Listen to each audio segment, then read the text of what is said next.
Hello नमस्कार दोस्तों, कैसे हैं आप सब। स्वागत है आपका अपने चैनल सी एस अकेडमी पर। आज हम पढ़ेंगे संविधान में अनुच्छेद 52 से 62 तक, जिसमें हम पढ़ेंगे राष्ट्रपति जी के बारे में। इसमें हम राष्ट्रपति की शक्ति अनुच्छेद सहित पढ़ेंगे। ये इस वीडियो का पार्ट 1 है और इससे अगला आपका पार्ट 2 आएगा, उसे भी देखना आप ना भूलें। तो चलिए, जो आपको इंपॉर्टेंट लगता है उसका स्क्रीनशॉट भी लेते रहिएगा। स्टार्ट करते हैं फिर।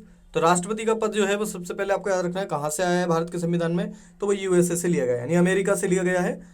और सबसे पहला अनुच्छेद अनुच्छेद 52। अगर आपसे पूछा जाता है कि राष्ट्रपति का उल्लेख किस अनुच्छेद के अंतर्गत किया गया है, तो अनुच्छेद 52 आपको याद रखना है। अनुच्छेद 52 में क्या कहा गया है कि राष्ट्रपति देश का सर्वोच्च सम्मान प्राप्त, देश का प्रथम नागरिक और तीनों सेनाओं का सेनापति होता है। आपसे क्वेश्चन पूछा जाता है कि देश का प्रथम नागरिक कौन होता है, तीनों सेनाओं का सेनापति कौन होता है, और राष्ट्रपति जी का जो उल्लेख है वो किस अनुच्छेद के अंतर्गत किया गया है। तो आपको अनुच्छेद 52 याद रखना है। देश का प्रथम नागरिक राष्ट्रपति जी को कहा जाता है, तीनों सेनाओं के सेनापति भी राष्ट्रपति होते हैं। आइए देखते हैं अनुच्छेद 53। अनुच्छेद 53 में क्या है, संघ की कार्यपालिका शक्ति। जो केंद्र की सरकार होती है, केंद्र सरकार की जो मंत्रिपरिषद है जो कि कार्य करती है, उसकी कार्यपालिका की शक्ति राष्ट्रपति में ही निहित होती है, क्योंकि राष्ट्रपति की बिना अनुमति के कोई भी बिल पारित नहीं होता है या कोई भी कानून नहीं बनाया जा सकता। तो संघ की कार्यपालिका शक्ति क्या है, राष्ट्रपति कार्यपालिका का प्रमुख होता है, अर्थात यह संघ की कार्यपालिका का नाम मात्र या औपचारिक प्रधान होता है, क्योंकि कार्य किसके द्वारा किए जाते हैं, सारे के सारे प्रधानमंत्री या मंत्रिपरिषद के द्वारा किए जाते हैं। तो कार्यपालिका का वास्तविक प्रधान प्रधानमंत्री होता है और राष्ट्रपति जी क्या होते हैं, नाम मात्र या औपचारिक प्रधान।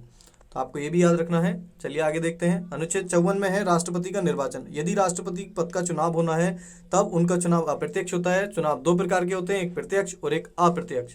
अप्रत्यक्ष में क्या होता है, जनता भाग नहीं लेती है, और प्रत्यक्ष में जनता भाग लेती है, यानी कि जो डायरेक्ट चुनाव होते हैं। अच्छा, अगर जनता भाग नहीं लेती है तो राष्ट्रपति जी के चुनाव में भाग कौन कौन लेते हैं वो भी आपको याद रखना है। तो राष्ट्रपति जी के चुनाव में भाग लेते हैं लोकसभा, राज्यसभा, विधानसभा के सभी निर्वाचित सदस्य। सभी सदस्य नहीं, सिर्फ निर्वाचित सदस्य।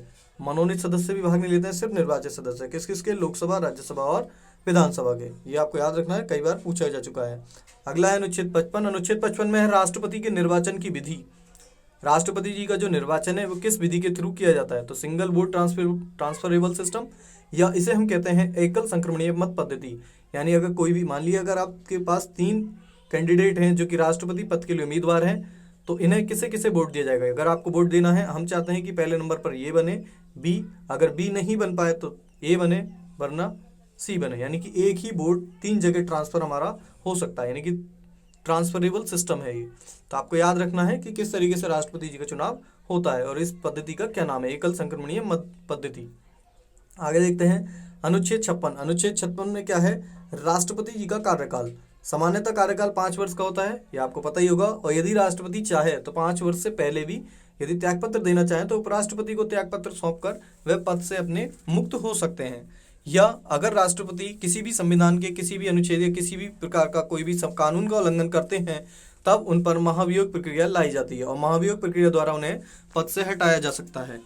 यानी कि राष्ट्रपति पर ऐसा क्यों किया था, क्योंकि राष्ट्रपति जी जो अपनी शपथ लेते हैं, संविधान के संरक्षण और विधि के परिरक्षण की शपथ लेते हैं, लेकिन अगर वही संविधान का पालन नहीं करेंगे, क्योंकि वे देश के प्रथम सर्वोच्च सम्मान प्राप्त नागरिक हैं, अगर वही संविधान का पालन नहीं करेंगे तो बाकी लोगों पर उसका गलत प्रभाव पड़ेगा। तो इसलिए अगर वे किसी संविधान के किसी का भी उल्लंघन करते हैं तब उन पर महाभियोग प्रक्रिया लाई जाती है और उन्हें पद से हटाया जाता है।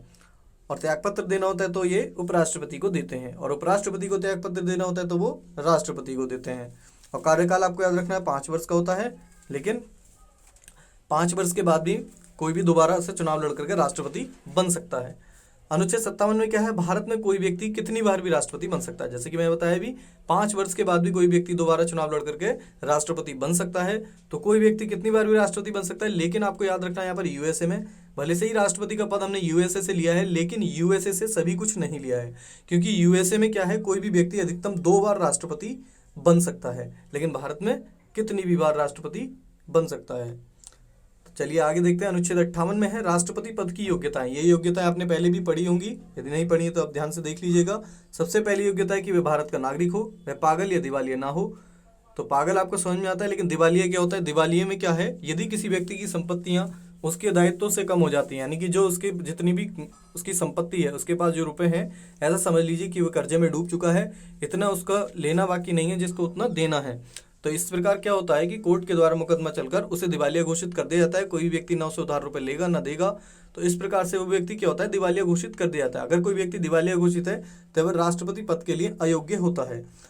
वह 35 वर्ष की आयु पूरी कर चुका हो, यानी कि 35 वर्ष हो या 35 वर्ष से ऊपर हो, लेकिन 35 वर्ष से एक भी दिन आयु कम नहीं होनी चाहिए।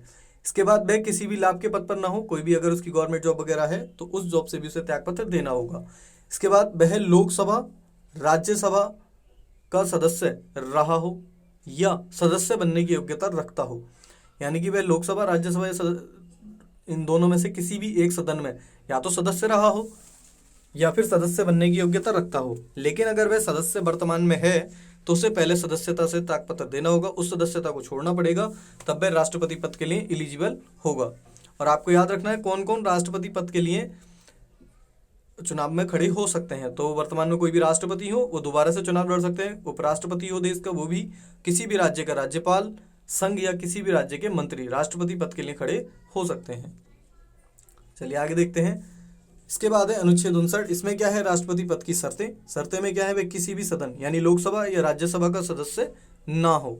जैसे कि मैंने पीछे बताया था, या तो वो सदस्य बनने की योग्यता रखता हो या सदस्य रह चुका हो, लेकिन वर्तमान में सदस्य ना हो। और जमानत राशि इसको जमा करनी पड़ेगी कितनी, 15,000 रुपये। इसके बाद राष्ट्रपति पद के लिए सदन में कम से कम 50 प्रस्तावक हों, जो ये प्रस्ताव लेकर के आएंगे कि हाँ ये व्यक्ति राष्ट्रपति बनने के लिए योग्य है, और उस प्रस्ताव का समर्थन करने के लिए कम से कम 50 लोग होने चाहिए। तो 50 प्रस्तावक और 50 समर्थक होंगे, तभी वह व्यक्ति राष्ट्रपति पद के लिए एलिजिबल हो सकता है, योग्य होगा। इसके बाद राष्ट्रपति के वेतन और भत्तों का निर्धारण संसद करती है, और उनके वेतन भत्तों में कभी भी कटौती नहीं की जाती। आपको याद रखना है, राष्ट्रपति जी के वेतन और भत्तों में कभी भी कटौती नहीं की जाती है। क्यों? क्योंकि वे देश के सर्वोच्च सम्मान प्राप्त प्रथम नागरिक हैं, और एक प्रकार से देखा जाए तो वो देश के मालिक होते हैं, और मालिक को आपने सैलरी दे रहे हैं, नौकरी पर रख रखा है, तो ये काफ़ी अजीब सा लगेगा। इसलिए इनके वेतन को वेतन नहीं क्या बोला जाता है, उपहार बोला जाता है या परिलब्धि। तो राष्ट्रपति के वेतन के लिए जो शब्द यूज होते हैं आपको ये भी याद रखने हैं, परिलब्धि बोला जाता है या फिर उपहार बोला जाता है। आइए आगे देखते हैं अनुच्छेद 60। अनुच्छेद 60 में क्या है, शपथ। जैसे कि मैंने पीछे बताया था, संविधान के संरक्षण और विधि के परिरक्षण की ये शपथ लेते हैं, लेकिन इन्हें शपथ दिलाता कौन है, तो आपको याद रखना सुप्रीम कोर्ट का मुख्य न्यायाधीश या मुख्य न्यायाधीश की अनुपस्थिति में वरिष्ठतम न्यायाधीश इन्हें शपथ दिलाता है। क्योंकि आपसे यहाँ से क्वेश्चन पूछे जाते हैं कि राष्ट्रपति पद की शपथ कौन दिलाता है, राष्ट्रपति जी को पद की शपथ कौन दिलाता है, तो आपको याद रखना है वरिष्ठतम न्यायाधीश या मुख्य न्यायाधीश। और अगर आपसे पूछा जाए राष्ट्रपति किस चीज़ की शपथ लेते हैं, तो संविधान के संरक्षण और विधि के परिरक्षण। इसके अलावा किसी के बारे में भी पूछा जाए तो वो सिर्फ पद और गोपनीयता की शपथ लेते हैं, लेकिन सिर्फ राष्ट्रपति जी संविधान के संरक्षण और विधि के परिरक्षण की शपथ लेते हैं। और आपसे अनुच्छेद भी पूछा जा सकता है, राष्ट्रपति पद की शपथ किस अनुच्छेद के अंतर्गत है, तो अनुच्छेद 60 आपको याद रखना है। चलिए अगला देखते हैं, राष्ट्रपति पर महाभियोग की प्रक्रिया। यानी कि महाभियोग की प्रक्रिया के अंतर्गत क्या होता है, जैसे कि मैंने पीछे बताया था, जब संविधान का उल्लंघन होता है और उस समय लोकसभा या राज्यसभा किसी भी सदन से ये शुरू हो सकती है जो महाभियोग की प्रक्रिया है, और 2/3 बहुमत से पारित होने पर राष्ट्रपति जी को इस पर त्यागपत्र देना होता है और उन्हें पद से हटाया जा सकता है। और ये जो महाभियोग प्रक्रिया है ये कहाँ से ली गई है, तो ये यूएसए के संविधान से ली गई है, ये भी आपको याद रखना है।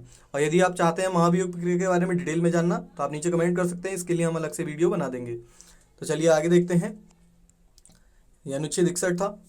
इसके बाद लास्ट अनुच्छेद है आपका अनुच्छेद 62। इसमें क्या है, राष्ट्रपति की अनुपस्थिति में राष्ट्रपति पद का निर्वहन करेगा, यानी उपराष्ट्रपति। यदि राष्ट्रपति जी अनुपस्थित हैं तब उपराष्ट्रपति उनके पद का निर्वहन करेंगे, यानी कि उनके पद पर आसीन होंगे, क्योंकि राष्ट्रपति का पद कभी भी खाली नहीं रह सकता। किंतु यदि उपराष्ट्रपति भी अनुपस्थित हो तब सुप्रीम कोर्ट का मुख्य या मुख्य न्यायाधीश भी नहीं तो वरिष्ठतम न्यायाधीश कार्यवाहक राष्ट्रपति के रूप में कार्य करता है। और किसी भी पद में यानी कि राष्ट्रपति के पद में अचानक हुई रिक्ति को भरने के लिए कम से कम 6 माह के भीतर चुनाव अवश्य होता है, यानी कि 6 माह के भीतर चुनाव होगा और नया राष्ट्रपति चुन करके उस पद पर बैठ जाएगा। तब तक उस पद का निर्वहन कौन करेगा, राष्ट्रपति की अनुपस्थिति में उपराष्ट्रपति, और उपराष्ट्रपति जी की अनुपस्थिति में मुख्य न्यायाधीश, और इनकी भी अनुपस्थिति में वरिष्ठतम न्यायाधीश। तो आपको ये सब याद रखना है। ये थे आपके अनुच्छेद 62 तक, जिसमें हमने राष्ट्रपति जी के बारे में सब कुछ जाना। अब राष्ट्रपति जी की शक्तियों के बारे में हम अगले पार्ट में डिस्कस करेंगे। तो इस वीडियो को लाइक करें, चैनल को सब्सक्राइब करें और ज़्यादा से ज़्यादा शेयर करें, ताकि आपके जो भी और मित्र वगैरह हैं जो कि तैयारी कर रहे हैं उन्हें हेल्प हो सके। आपको अगली वीडियो के लिए इंतजार करना है, जिसमें आपको राष्ट्रपति जी की बहुत सारी शक्तियों के बारे में जानने को मिलेगा। और जो इससे पिछली वीडियो हैं उन्हें भी देखना आप ना भूलें, उनका लिंक आपको डिस्क्रिप्शन में मिल जाएगा। और हमारे टेलीग्राम ग्रुप से भी जुड़ना ना भूलें। वीडियो को अंत तक देखने के लिए आपका बहुत बहुत धन्यवाद। Thanks for watching. जय हिंद, जय भारत।